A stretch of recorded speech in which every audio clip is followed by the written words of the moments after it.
Welcome to Buckeyes Tomorrow Morning for Friday, October 6th. I'm your host, Tom Orr. The Maryland game is tomorrow. The game against Michigan in 50 days. We're not talking about this year's schedule, however. We're talking about next year's schedule for what feels like about the 8th or ninth time in the last 4 years. The Big Ten has released a bunch of new information about an upcoming schedule. It feels like this one is probably going to happen because I don't think they're going to add new teams before the 2024 season, but at this point, can you be certain of just about anything? I would vote no on that. We're going to bring in our buddy Tony Gerdeman, a veteran of the schedule release instant reaction podcast business. And Tony, this is the first of two parts of the 2024 Big Ten schedule re-release. All we found out was where Ohio State is going to be playing home and away for the 2024 through 2028 seasons. And I guess the first thing I noticed is there is a change of plans for where Ohio State is heading out west for the 2024 season. Well, yeah, and they're going to be playing at Oregon instead of at UCLA. And this is something that you and I talked about on both shows about once Oregon and Washington were added, that they might throw Oregon a bone here and give them that return game that Ohio State was supposed to play there in 2020. And never happened because of the pandemic. Oregon plays at Ohio Stadium in 2021. So this was an opportunity to make right on that one. So that wasn't a huge surprise. But yeah, I mean, it's pretty much an entirely different away schedule for 2024 than the previous release. The release from 4 months ago, almost to the day, of the Flex Protect model. And so, yeah, I like, they're getting that one out of the way, the Oregon paying that one back, and then proceeding from there. All right. So now let's look at the rest of that 2024 schedule. A lot of it is the same as it was. This was not a complete overhaul, but the Buckeyes next year, 2024, a year when just about everything is going to change in college football, will be hosting Indiana, Iowa, Michigan, Nebraska, and Purdue in home games. Obviously, that is alphabetical order and not chronological order, unless there is a major change coming to the Michigan series as well. Away games at Michigan State, at Northwestern, at Oregon, at Penn State. So the Penn State series will continue with Penn State going to Penn State next year, coming back to Ohio State for the Penn State game in 2025. But then, boy, Tony, one of the other noticeable changes, no Penn State in 2026, 2027. I know that we knew this change was coming with the what the Big Ten is calling the Flex Protect 18 model. But Tony, the 18 is in Roman numerals, so it's fancy, like the dates certain motion pictures were copyrighted. But man, oh man, we knew it was coming. But the idea of no Ohio State Penn State game for the first time since 1992 is a little bit weird. It's weird, but it's also probably a sigh of relief from the Penn State and Ohio State coaching sides that they don't have to deal with those two with each other when you're dealing with also USC and Oregon, Washington, UCLA. But it is different now. I believe they'll play each other 3 times out of every 5 years. So you'll still see each other plenty, but it's going to be something that we all have to get used to. It's going to create a hole in the schedule, but it will be filled by the likes of Purdue. So, fantastic. But yeah, that's one with only one protected rival for Ohio State. I don't think any Ohio State fan, I think most Ohio State fans would have liked to have kept Penn State, but I think anybody that is coaching Ohio State or coaching Penn State was like, I don't need to play those guys every year. Well, if you look at it, I mean, if we're just sort of going to go off of who's good this year, which is always a tremendous way to project with incredible confidence what's going to happen multiple years down the line. But if you're going to sort of project, okay, here are the good teams, Ohio State, Michigan, Penn State, Washington, Oregon, USC, you want to throw UCLA in there, you want to throw Wisconsin in there, maybe. Okay.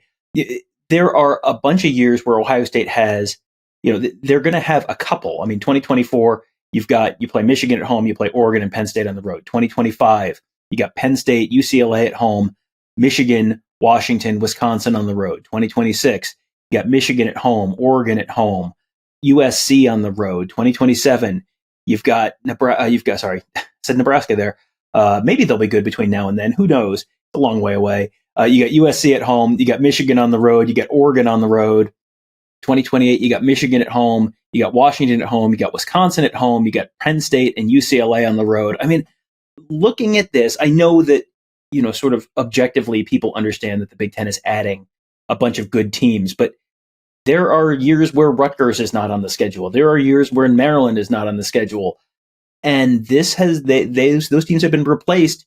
There are other teams on there. They still play Illinois from time to time, but there are now a bunch more big brand name kind of games on there.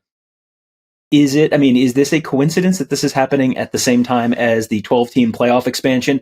Because it feels like you're much more likely to take a loss or two, but if you're playing 5 really good teams out of conference or in your conference schedule, you can afford to take a couple losses and probably still make that 12-team playoff. So I'm wondering, is this something that is just a coincidence? This is timing up with the 12-team playoff, or maybe this is a little bit strategic as well? Well, I think there's definitely some strategy here, because I think even with the original Flex Protect model, you could see that they were trying to protect as best as you could the playoff potential for Michigan and Penn State, Ohio State, USC. And I think they're still doing that. You can only do it so much. You've got 18 teams, and at any time there's going to be 6 or 8 of them with playoff aspirations. So they're going to have to play each other. But you look at the schedule, and I don't know if there's one year that is like, there's no way that Ohio State is making it that year, because it is, they travel out west once a year. So there's no double dip there. That was not a surprise.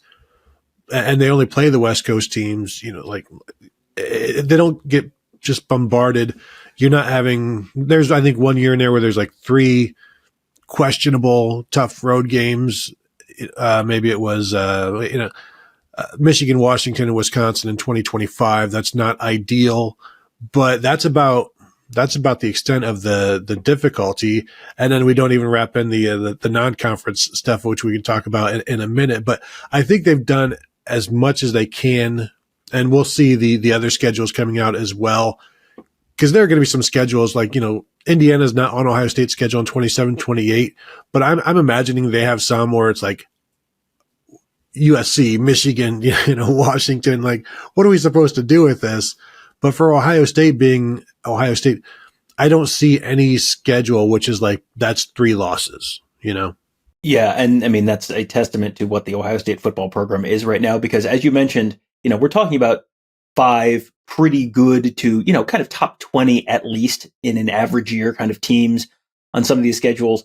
And then you add in the non-conference. And next year, let's just get this out of the way. Next year's non-conference is a bad non-conference season. They canceled a series with Washington, which, now makes sense. They're playing Washington as a conference game, but that means that 2024's non-conference schedule is Southern Miss, Western Michigan, and Marshall, so that you do not have a marquee non-conference game ever. And, that's a year when, again, you're playing Michigan at home, you're playing at Oregon, at Penn State. So the schedule's just fine. This is not a 2023 Georgia or 2023 Michigan situation. The 2025 season, Ohio State starts a home and away with Texas. They're home in 25, away in 26. 2027, 2028, they have a home and away with Alabama. Again, home first, away second. So you've got a schedule in 2028, and this is a long way away, and who knows what's going to happen with anything between now and 2028. But 2028, home for Michigan, home for Washington, home for Wisconsin, at Penn State, at UCLA, at Alabama. I mean, I think there's the idea of the Super League coming, and you're going to have all nothing but big elite games coming at some point in the next 20 years or whatever the current speculation is. You're starting to get in that neighborhood already. That's the kind of year that the way people talk about, an SEC West schedule, boy, that is the reality of the way people talk about an SEC West schedule. Well, and it is interesting that Ohio State has so many non-conference games coming against the SEC, talking with Texas and then Alabama and then Georgia after that. I do like the 2026 road schedule, playing at Texas, at USC. You would expect those 2 programs to be in the playoff hunt and not just being in the Final Four hunt in terms of, or the Final 8, having a bye weeks and things like that, because you would expect them to continue. Now, there's some assumptions going on there with Texas and USC.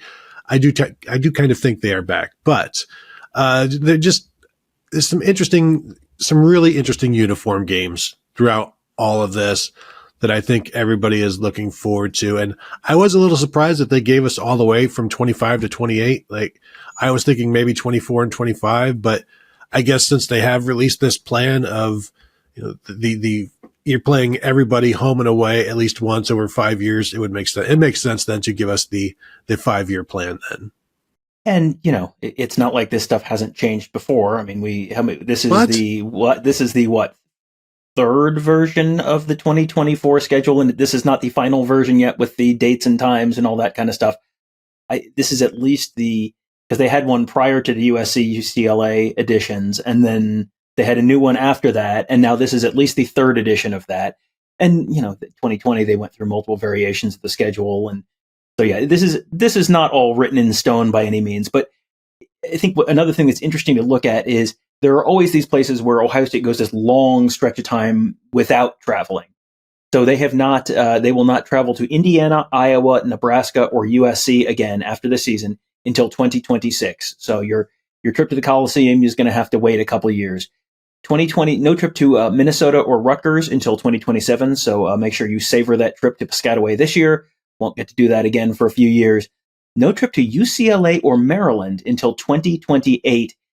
I'm more bummed about the lack of a regular season Rose Bowl game than I am about no trip to Maryland until 2028. But this is, I guess, in some ways better because you don't have the SEC problem where you've been in a league with teams for 11 years and never gone to one of their campuses. That's a thing that has happened in the SEC based on the way they do it. It's better now that you're going to everywhere. Over the span of 5 years, you'll get to every campus, but this is going to take, I think, a little bit of getting used to. Yeah, for sure. Especially when we got that initial schedule and thinking, looking forward to being at the Rose Bowl next year in 2024, because that was the trip to UCLA was originally part of that getting pushed to 2028. I do still like the fact that they are attempting to get everybody to everywhere as quickly as they can. And so this is the best way that the math works out. And so before the original with the 16 teams, every 4-year player was going to get to play every year. Now you're going to have to redshirt if you want to do that, or perhaps there'll be another pandemic and you can get that free year back. But, so they're not going to be able to go everywhere. So that's a little bit unfortunate. But, if you ask the Olympic sport athletes, they're going to tell you, I don't need to go everywhere. Yeah, there was another interesting article I read this week about a Washington State track. I think it was a Washington State track and field athlete who talked about the stresses of travel and all that kind of stuff. And yeah, that is a real concern, and we'll see how that all gets sorted out moving forward. But so this is all going to change next year as the entire college football world changes. Big Ten schedule will change as well, along with the 12-team playoff, along with the conference realignment, all that good stuff, all coming next year. But first, we might get to go to the Rose Bowl between now and 2028. But that is a college football playoff semifinal location this year, and the Buckeyes looking to continue their unbeaten run and potentially a shot at appearing in that Rose Bowl at the end of this season. They'll be hosting Maryland on Saturday at noon at Ohio Stadium. We will be there covering that for you. Have plenty of coverage from the Horseshoe in the lead up to and in the follow-up after that game. You can find that all at youtube.com/Buckeye Huddle and, of course, at BuckeyeHuddle.com. That will do it for today. Thank you guys all for joining us. Have a great day. We'll talk to you tomorrow.